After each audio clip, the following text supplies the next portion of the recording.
Hello everybody, and welcome back to History of the Future, the series where I write the lore to a fantasy universe in hopes to one day turn this setting into a sci-fi tabletop RPG. We only have a few more episodes left in this beginning chapter of the series before we move on to the star systems further away from the center of human-occupied space, and as such, to close out this chapter we are turning back to the homeworld of humanity and talking about Earth. The universe of History of the Future takes place in a moving timeline in which the modern day of the story is exactly 1,000 years into the future in the year 3024. As we've yet been tackling so far unfamiliar locations on other planets, it may come as a surprise to learn that in the thousands of years Earth's surface has changed relatively drastically and may in fact seem more alien than some of the alien planets that we've faced so far. As expected, most of the planet is covered in a vast cityscape. 99% of the land and even 3% of the ocean floor has been entirely urbanized by humans. The only sections of land that haven't are either impossible to build upon, like sea faults or loose desert sands, or have been specifically cautioned off either to preserve what few wild spaces still exist on Earth, or because certain areas are just too hazardous to live in. Choosing major named locations for the Earth was a challenge, as I wanted to include many familiar modern-day cities while also keeping the number of locations relatively similar to the other high-population planets in the universe. Even though Earth would naturally have more places on it than other planets, I still wanted to let it fit in with the established lore with how many major cities you should expect on a populated planet. I decided in the end that Earth would have 4 land-based spaceports and 5 orbital space stations, one of which encircles the Moon. These orbital stations would be to alleviate traffic to the planet, as Earth would be a heavily trafficked system. Earth's spaceports would be some of the most heavily trafficked and secured places in the entire galaxy, as Earth is the target for many travelers for many different reasons. That being for business, historical, or religious reasons, or simply for pleasure. In fact, Earth is the most heavily trafficked place in the entire universe during one day out of the year. In the year 3024, a federally recognized holiday is Eid Milad, which translates to birthday in Arabic. And on this day, many more orthodox religious individuals will travel to Earth to visit the homeworld of humanity to celebrate the origin of the human species. Eid Milad takes place on the 1st of January, and as such, traffic to Earth during the last weeks of December and the first few days of January skyrockets. No pun intended. However, most people celebrate Eid Milad similarly to Christmas, where they will usually fly to wherever their friends or family originate from and gather there together and exchange gifts on the eve of the new year. This holiday is one of the few holidays that is celebrated all over the USSE, as most holidays differ from planet to planet, as cultures can be extremely different between the planets. Where was I? Oh yeah, spaceports. Above the Earth are a few spaceports. The main ports that everyday citizens will fly into before flying to the ground are as follows. The first is the oldest public space station in the human part of the universe, which is Lincoln Station, which is the main planetary station built to receive interstellar flights, and Interplan, a smaller but still massive space station that was built to focus on local travel to Mars and the Saturn system. However, nowadays also heavily focuses on interstellar travel, especially during the holiday season, as travel to Earth is that dense. Other stations that exist are the NSC, which is a commerce station for shipping and trading goods. It's basically like a giant Amazon warehouse in outer space, and Home Base Blue, which is a massive naval home base and shipyard for the USSE Navy. The Moon also has its own orbital spaceport, which has shifted roles into acting as a spaceport for Earth during the busy seasons, and it is the Columbia Transit Station. Transitioning to the ground, Earth has many grounded space stations, and the 4 cities to exhibit these stations are Toronto, Bern, Dubai, and Seoul.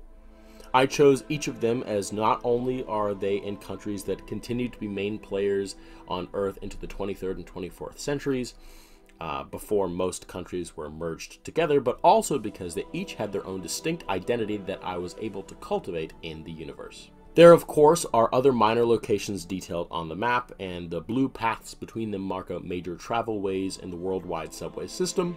These subway systems would be necessary as, let's say, if you lived in or had a destination to LA, you would have to take a train between the city and the nearby spaceport in Toronto. As you may have noticed, the shape of Earth's individual continents has also changed, and my map is based on a real-life map of ocean level change, and this map represents a 200-foot rise in ocean levels. Exploring individual locations, first I'll talk about the spaceport cities. Toronto and its accompanying port have a style that focuses on nature and functional architecture. Therefore, in this city you will find a lot of greenery, as parks and city gardens of pine trees are woven throughout the naturalistic architecture. The city is well known for the largest zoo in the entire universe that holds both very many alien species and specifically designed habitats, but also many Earth species that have gone extinct in the wilds of Earth. Toronto Interstellar Spaceport, the TIS, services the American region, which stretches as far as Anchorage in the west and Santiago in the south and encompasses all of 21st century North, Latin, and South America. Europort Interstellari, or Euro, in Bern is the main spaceport for the European region, and the largest city in the area, which stretches from Reykjavik and Madrid in the west to Moscow in the east. Bern became the most populated city in Europe during the 23rd century when low-elevation cities like London, Vienna, and Copenhagen became submerged under the waters of the encroaching seas, and many Europeans moved to seek higher elevations in the Alps. Bern's identity comes from its traditional architecture and culture. Many old-fashioned brick and mortar buildings standing right next to modern steel, plasticine, and transparasteel buildings. Bern is most famous for not only the Alps, which make up a famous part of its skyline, being a very unique part of the planet as an example of untouched land, but also its expansive museums of science and history, sporting discoveries and histories of not only almost every Earth and non-Earth based culture in the universe, but also exhibits the history and culture of almost every alien race as well. Bern is also famous for its historical and political high educational institutions. Dubai is the largest city in the Middle East during this period in the 31st century, and in the ancient past it survived encroaching ocean levels either by building floating structures like Palm Islands, but also by using anti-grav technology to move massive buildings away from dangerous areas, like the Burj Khalifa, which remains the tallest building on Earth, as it was rebuilt several times during the centuries past to maintain its title. It now stands at over 3 times its original height at nearly 1.8 miles tall, which, yes, is only a quarter as high as the average cruising altitude for 21st century aircraft. Dubai is famous for its 5-star resorts and nightlife, being the home to some of the most famous attractions in the galaxy. Dubai Interstellar Spaceport and Resort, DUI, is the largest on Earth with a surface area of just over 2,000 square miles, and it serves as the spaceport for the African, Middle Eastern, and Indo-Asia regions. The final spaceport on Earth is the Seoul Seoul, or the Interstellar Spaceport of Seoul. Seoul is by far the most technologically focused and advanced city on the planet, with a culture transfixed by technological innovation and incorporation into everyday life. The citizens of this city are usually the first to pick up technological fads and are the innovators of many new ones. The birthplace of the Teltat company, the smartphone equivalent of the 31st century, originates from a student who studied in Seoul, and that is the Teltat integrated computer, or the TIC.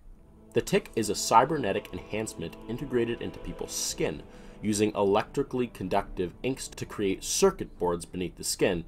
It's basically an iPhone tattoo. Although this new technology is a bit divisive, as many more traditional peoples of the universe reject the idea of integrating with technology in the way of body modifications, it is very popular in the technologically minded cities like Seoul. An alternative to the Teltat that remains popular with most people in the USSE was also invented in Seoul during the late 1920s, and it is the MAT. Similar in function to an iPad or iPhone, when deactivated it takes on the form of a flexible mat of fabric that can fold up into your pocket, but when activated, it becomes a rigid and flat surface so that the user can interact with the rigid semi-holographic interface. Seoul National University of Science and Technology is one of the highest ranked technological institutes in the USSE and is the oldest university in all of human occupied space, originating from a college of the same name that was founded in the early 20th century. Seoul's skyline is filled with colorful holographic advertisements and entertainment pieces, and is the cleanest city on Earth, as well as the brightest from above at night. Moving on to the minor locations of Earth, I've only drawn a few of them out, however I will provide an explanation for every labeled location on the map. Starting with the minor locations in the Americas, minor cities here make up subdivisions of the continent's Ecuminopolis.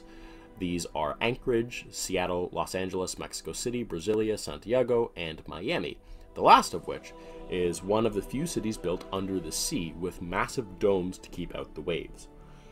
It was one of the first cities to develop such a technology in the 25th century, and as such survived rising sea levels. This domed technology would go on to influence the technologies that would go into cities on bodies with no atmosphere, like the cities on the moon and the moon shoe in the Epsilon Eridani system. Uninhabited locations on this continent include the Appalachian, Rocky, and Andes Mountains, the Mojave and Atacama Desert, the tundral islands of northern North America, and the San Fran exclusion zone. This final location is possibly the most starkly different location than the ones that we know on Earth. In the 23rd century, the Second American Civil War ended when a nuclear bomb was dropped on the city of San Francisco. Unlike other weapons similar to it that had been used in the past, this one was far larger, and it was detonated at an elevation that was far too low to avoid ground-based radiation. And as such, the land within a 200-mile radius has been sectioned off from the public in the largest section of uninhabited land on the planet. A famous tourist destination on the continent are the ruins of New York, preserved by historians in the 28th century so that it wouldn't be eroded completely by the ocean's currents. Pieces of famous buildings like the Empire State Building and replicas of famous statues like the Statue of Liberty exist in exhibits in the museums of Bern. In Africa, the Saharan Desert is completely uninhabited and stretches further south than it did in the 21st century. Cape Town, Tripoli, and Cairo are populous city sections on the continent, and the pyramids of Egypt exist in the form of a public park in Cairo. Europe is mostly covered in cities. The ones that make up the continent's city boroughs are Reykjavik, Paris, Madrid, Berlin, and Moscow. The peaks of the Alps, the highest tundras in Scandinavia, and the Chernobyl exclusion zone are the only untouched areas by civilization. In Asia, Mount Everest is the tallest mountain on the entire planet, and it's the speed drawing that you've all been watching. And as you can see, the cities have crept up to the mountain range's feet, where only base camps existed 1,000 years before. The Gobi Desert also makes up much of the uninhabited central part of the continent, and the minor cities that still exist here are Jerusalem, New Delhi, Singapore, and Shanghai. Due to the ocean levels of the 31st century, Japan has been reduced to an island chain where the highest peaks of the mountains used to be, the tallest still being Mount Fuji near the submerged ruins of Tokyo that suffered a similar fate to New York in the west. Finally, the continent of Oceania is the final region with the outback desert being the only open land on the continent, having been reduced to half of its original size. Sydney and Barrier City are the only remaining places on the continent, Barrier City being the youngest city on the planet, having been built in the 25th century after the architectural revolution in Miami. Barrier City, as its name suggests, exists on the edge of the Barrier Reef. Though the natural reef went extinct at the end of the 22nd century, it was rebuilt in efforts to bring back life to Earth's oceans in the 26th century, as ocean life had reduced by that point to 50% from the 21st century. In the 31st century, though, the Barrier Reef exists as a beautiful backdrop to the nearby city and supports a large amount of thriving ocean life. The final location that we have to talk about today is not one found on Earth itself, rather the fifth and final ground-based spaceport in the Earth system, Tranquility City on the Moon, the TCI Spaceport. Though there are many domed and pressurized cities on the moon, some with and some without transparent domes, Tranquility is the oldest and the largest. Home to the Apollo Museum of Lunar History and Heritage, it is built on top of the original landing site of the Apollo 11 mission and preserves many important artifacts, most famously the small step for man boot print in an exhibit here. Lunar Shipworks, a starship manufacturing company, has its home base here in the city, and it is the oldest surviving starship manufacturer in the modern day, dating back to the Martian War of Independence. This final picture closes the book on the locations of Earth and technically all of the places in the core worlds, the central region of the United Star Systems of Earth. Now, that doesn't mean that we're quite done with this chapter of the series yet. I have 3 more videos planned in order to close out this chapter. The first of which being a video going over the life that still exists on Earth, which will be paced similarly to the Life on Terra Tau videos. The second will be an art and lore update for the few parts of the first chapter that I was sort of unhappy with, and the final being a culmination overview video about this entire region of the human empire, with all of the information that I've developed in these past videos going into it so that everything can be in one succinct place. Until then, however, I hope you enjoyed this look at our collective home planet for this very special episode of History of the Future. Special thanks to my patron supporters STE and Alan Michael White, who are helping make this series and similar projects here on the channel possible with their financial support. You too can become a patron today for as little as $3 a month at the link in the description. Thank you all so much. That's going to be it for now. If you enjoyed this video, then leave a like, and if you want to see more like it, then subscribe, and turn on the bell to get notified when I upload next.